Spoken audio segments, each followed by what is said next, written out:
రండి గురు స్వామి అప్పుడు వెలిగించి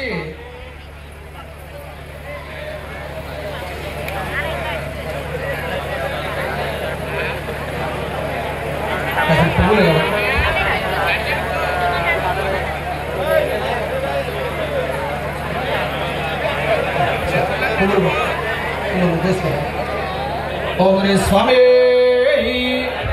ఓం రే స్వామి అక్షంతలు ఇవ్వండి స్వామి ఇలా పట్టుకున్నాను పూలు గురుగారు ఎలా పూలు పట్టుకోండి స్వామి శతమానం భవత సదాయుర్వే వృషిష్యతేంద్రియ ఆయుష్యేంద్రియే ప్రతిష్టతి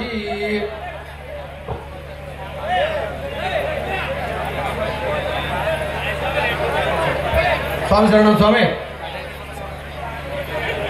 ఇక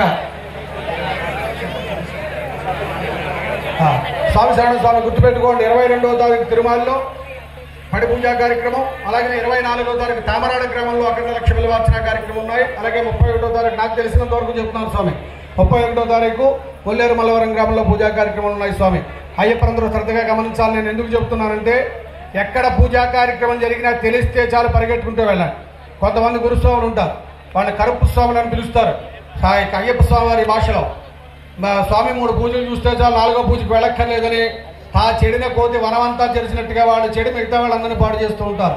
ఈ అవకాశాన్ని సద్వినియోగం చేసుకోండి, ఎప్పుడు కూడా వదిలిపెట్టకండి. లక్షలు బిల్వార్చన చేసి